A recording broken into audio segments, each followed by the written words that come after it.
नमस्कार साथियों, गौरव ज्ञान धारा में आपका स्वागत है। आज बात करने जा रहे हैं संस्कृत की कि संस्कृत को कैसे पढ़ा जाए। अब इन अंतिम दिनों जब 20-25 दिन बचे हैं तब संस्कृत को कैसे पढ़ा जाए और संस्कृत में किस चीज पर फोकस किया जाए कि वो कवर हो जाए। अब संस्कृत ऐसा विषय है, सिर्फ आपके साथ ही नहीं, ये सबके साथ होता है कि संस्कृत ऐसा विषय है। जब हम 10वीं तक पढ़े थे, अब 10वीं तक का तो याद रहता नहीं है वैसे भी, और उसके बाद में कॉलेज में आ गए, फिर 11th-12th और कॉलेज के बाद में बीएड, और बीएड के बाद अब आप पढ़ रहे हैं रीट के लिए, तो इतनी समय तो वैसे भी याद नहीं रहता और संस्कृत तो वैसे भी उस समय ही भूल जाते हैं। ऐसा ये चीज जो है आपके साथ हो रही है वो मेरे साथ भी हुई थी। और एक समय ऐसा आया था मेरी तैयारी में, मैं बता दूं, जब मैंने ये सोचा था कि संस्कृत कैसे पढ़ी जाए, ऐसे जब दिमाग में आया तो ये सोचा कि क्या इस संस्कृत को मैं छोड़ दूं 30 नंबर की और दूसरे सब्जेक्ट बहुत अच्छे से तैयार कर लूं, ऐसा सोचा था मैंने।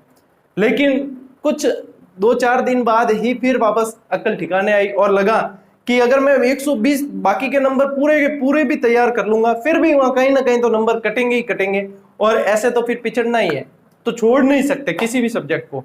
तो आप भी ये चीज अगर कोई सोच रहे हैं कि मैं इस पार्ट को मेरा कमजोर है इसको छोड़ देता हूं, कि ये 30 नंबर का मेरा ये चीज कमजोर है इसको नहीं करूंगा और दूसरे में फोकस कर लूंगा, तो ये सबसे बड़ी भूल होगी।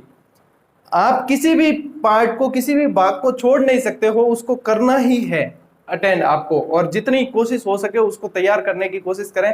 अभी भी समय है, 25-27 दिन पड़े हैं अभी भी, तो कर सकते हैं। अब बात करते हैं साथियों आज संस्कृत की कि कैसे तैयार की जाए। मैं वही पैटर्न आपके पास यहाँ पे साथ में फॉलो कर दूंगा।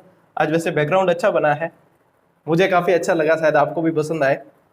तो सबसे पहले साथियों, संस्कृत हम इसलिए लेते हैं क्योंकि हिंदी सभी लेते हैं लगभग, और हिंदी और संस्कृत की व्याकरण लगभग मिलती जुलती आती है। नई नई करते भी 50 से 60% सेम मिल जाती है हमको। उसमें क्या नियम सेम होते हैं लगभग, ज्यादातर थोड़े बहुत किसी में चेंज होते हैं, वे समझने होते हैं, लेकिन फिर भी संस्कृत याद नहीं होती। और उसका कारण है एक। अब बात करते हैं, अब आते हैं अपन मुद्दे पर। गद्यांश आएंगे, इसमें एक गद्यांश आएगा और एक पद्यांश आएगा, क्योंकि लैंग्वेज सेकंड है तो सेकंड में एक पद्यांश आता है। उसमें कोई घबराने की बात नहीं, गद्यांश हो चाहे पद्यांश, उसमें से व्याकरण संबंधी सवाल ही पूछे जाते हैं। अब इसमें देखो, जैसे गद्यांश एक है आपके, पहला गद्यांश है, ठीक है ना। तो पहले गद्यांश में आपके शब्द रूप, धातु रूप, लकार, ये सारे के सारे मतलब इसके अंदर है ही। और मैं तो ये कहूंगा आपको कि ये शब्द रूप, धातु रूप और लकार है, ये संस्कृत की आत्मा है। यदि कोई ये सोच के बैठा है कि मैं धातु रूप और मुझे ये याद नहीं हो रहा है, शब्द रूप, धातु रूप और लकार वगैरह, मैं इनको छोड़ देता हूँ, बाकी टॉपिक कर लेता हूँ अच्छे से, तो समझ लो कि बाकी टॉपिक आपके हो ही नहीं पाएंगे। बाकी टॉपिक बिल्कुल ही नहीं होंगे। ये संस्कृत की आत्मा है। यदि आप चाहते हो कि 15 नंबर की जो संस्कृत है उसमें से आपके 12 या 13 नंबर आ जाए, तो इनको सबसे पहले आप याद कर लेना। अभी तक यदि याद नहीं किए हैं तो रिवीजन का जो दौर चल रहा है, इसमें भी आप 2 दिन दे दीजिए इसको पूरी तरीके से और इनको याद कर लीजिए। अब इसमें अकारांत, आकारांत, इकारांत जो भी है, सबके एक एक सैंपल ही तो याद करना है, फिर बाकी तो उसमें से मिलते जुलते ऐसे कैसे पीछे लगते जाएंगे।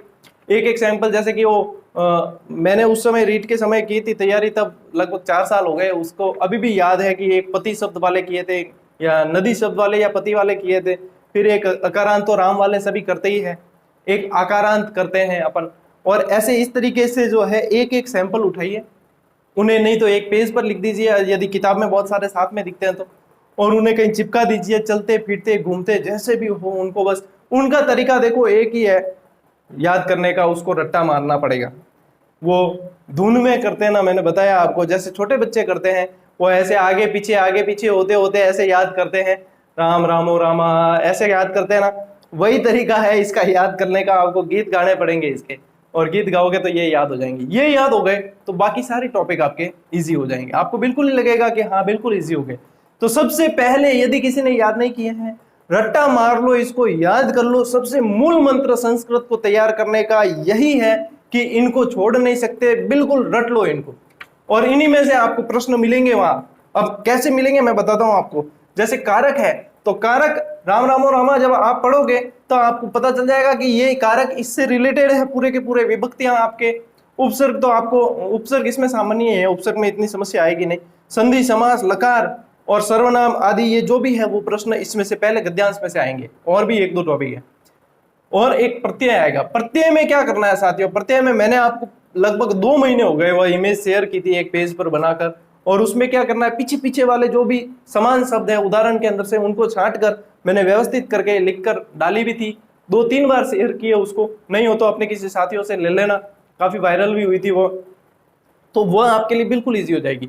उसमें फिर आपको नियम में ज्यादा फंसने की जरूरत नहीं पड़ेगी, आपको पता चल जाएगा कि हाँ ये इसमें से कौन सा प्रत्यय किस में सेट हो रहा है। तो वह इस समय आपके लास्ट दिनों में वह रामबाण साबित होगी, और मुझे जहां तक उम्मीद है काफी हेल्प करेगी वो आपकी, ठीक है ना। तो पीछे के अक्षर को पहचान कर इसमें एक अलग ही पहचान बना दो।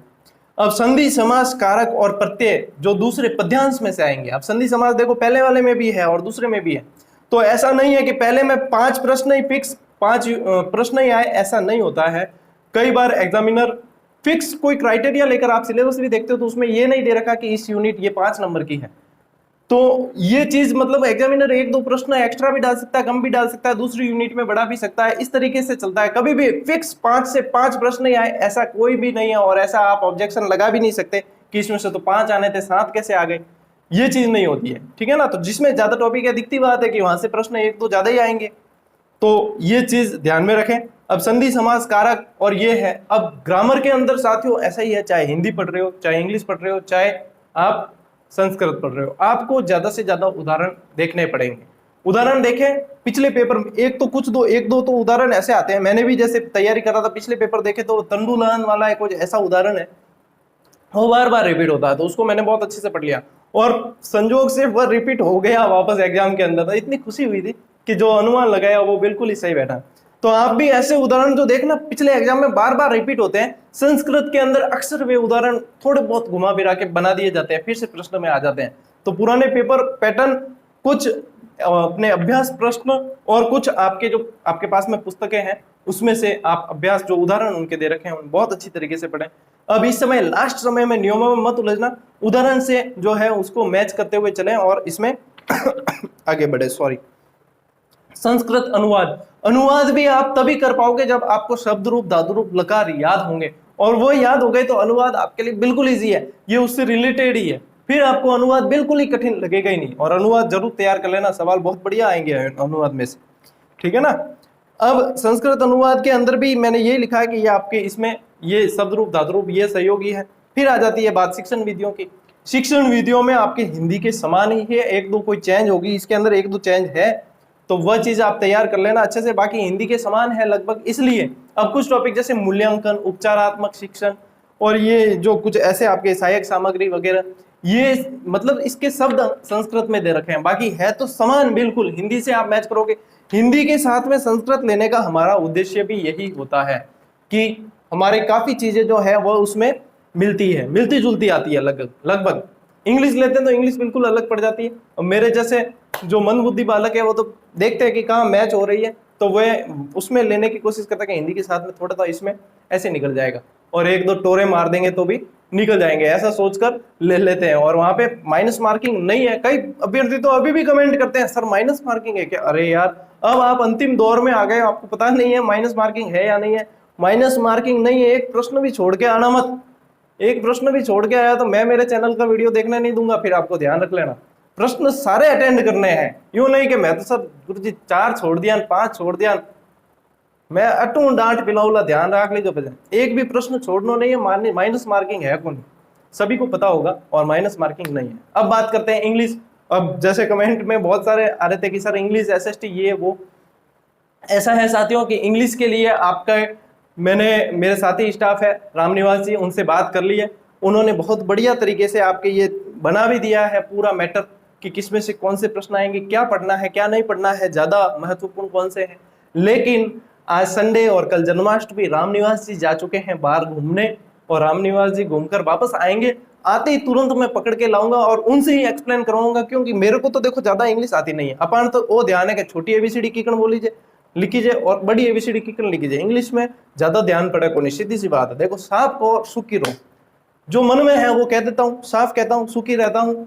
तो अपने को इंग्लिश की ज्यादा जानकारी है नहीं, तो इंग्लिश के विषय से संबंधित जो है वो रामनिवास जी को बुलाऊंगा मैं, और रामनिवास जी आपको बिल्कुल व्यवस्थित तरीके से बता देंगे। तो इंग्लिश के विद्यार्थी चिंतित ना हो, 2 दिन रुक जाएं। और एसएसटी कल या परसों में बता दूंगा कि एसएसटी में आपको कहाँ पे रिवीजन में ज्यादा जोर देना है। इसके अलावा जो आपके कठिन टॉपिक है, काफी सारे मैसेज आए कि ये कठिन टॉपिक वो करवा दो, ये करवा दो, मैंने सारे लिख रखे हैं। जैसे जैसे मतलब एक बार ये चीज पूरी हो जाए आपके सिलेबस वाली, तो जैसे जैसे टाइम सेट होता रहेगा मैं आपको क्लासें देता रहूंगा। लगभग कोशिश करूंगा कि एग्जाम से पहले पहले आपकी मुश्किल क्लासें सारी आप तक पहुंचा दी जाए। साथियों, भ्रमित बिल्कुल भी मत होना, अपनी पढ़ाई पर फोकस करें। डेट आगे खिसकनी नहीं खिसकनी सब दिमाग में से निकाल दो। खिसकेगी तो भी बाद में देखी जाएगी, नहीं खिसकेगी तो भी देखी जाएगी। अभी अपना काम है सिर्फ पढ़ाई करना, सिर्फ पढ़ाई पर फोकस करें। मैं भी यही कर रहा हूँ, आपको भी यही करना है। अब मेरे को भी कई जने बोलते हैं कॉलेज लेक्चर आगे जाएगी, कॉलेज लेक्चर में ऐसे होगा, नेट के एग्जाम आ गए इसलिए आगे जाएगी। चाहे आगे जाएगी या नहीं जाएगी, पढ़ना तो आखिर में जो चीज अभी पढ़ रहे हैं वो आगे जाएगी तब भी पढ़नी है, और आगे नहीं जाएगी तब भी पढ़नी है। आगे नहीं जाएगी तो अभी पढ़ा हुआ बहुत ज्यादा फायदा हो जाएगा, और आगे जाएगी तो भी अभी पढ़ा हुआ फायदा ही होगा। देखो, पढ़ा हुआ कभी व्यर्थ नहीं जाता।